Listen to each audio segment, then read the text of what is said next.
မနက်ကကန်တာဦးမှာတဲရတာကိုစောက်ရမ်းချိတ်တဲ့အတွက်ဒီနေ့ကိုလည်းကန်တာဦးဟိုတယ်မှာပဲတဲခဲ့ပါတယ်။လာပြီးနေ့ဆိုတော့ဟိုတယ်ဒီကိုလုံးဝဘူကင်ပြည့်နေတဲ့အတွက်ကန်ကောင်းချင်တော့ကန်တာဦးမှာထည့်ရပါတယ်။အဲဒီမှာ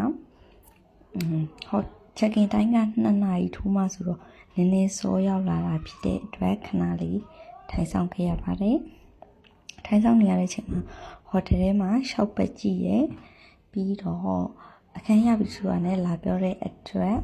အခန်းကိုသွားပါမယ်။မနေ့ကတော့2 ယောက်ခန်းတစ်ခန်းကို9000ပေါ့နော်။ဒီနေ့ကတော့2 ယောက်ခန်းတစ်ခန်းကို9,900ကျပါတယ်။အဲတော့ချက်ခင်ရပြီဆိုတော့အခန်းကိုသွားပါမယ်။အခန်းက3လွှာမှာဆိုတော့ဝန်ထမ်းလေးရလိုက်ပို့ပါတယ်။ဒါတော့အခန်းထဲကိုရောက်ပါပြီ။မနေ့ကအတိုင်းပဲအကုန်လုံးစိတ်တိုင်းကြအရန်ကိုအဆင်ပြေပါတယ်။ဈေးလီတော့နည်းနည်းတက်သွားတာပေါ့နော်ဒါလည်းလာပြီးနေ့ဖြစ်တာကြောင့်လည်းပါမယ်ဒီနေ့နဲ့တော့ဈေးနှုန်းလေးရောမတူပေါ့နော်ဒါကတော့တဲရှိမှာကန်တာယာကြီးကိုမြင်ရတဲ့ view ပါဇွဲတောင်တန်းလေးကိုပတ်လဲဝိုင်းနေရပဲ view ကတော့ဆောင်းရမ်းမိုက်ပါတယ်ဒါတော့မွန်ပြည်နယ်ကနေ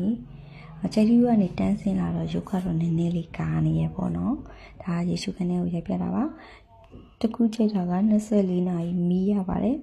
ဒါတော့ရေမိုးချိုးပြီးတော့ဖအံရဲ့မနစ်ကမရောက်လိုက်တဲ့နေရာလေးတွေကိုအတိတ်ကထားပြီးတော့ရှောက်ရပါတယ်လက်ထဲမှာအိတ်ကတော့ရောက်တဲ့နေရာမှာအင်ကြီးလဲပို့ပါဘိုင်ဘိုင်ရောက်ရင်တက်ကြည့်နော်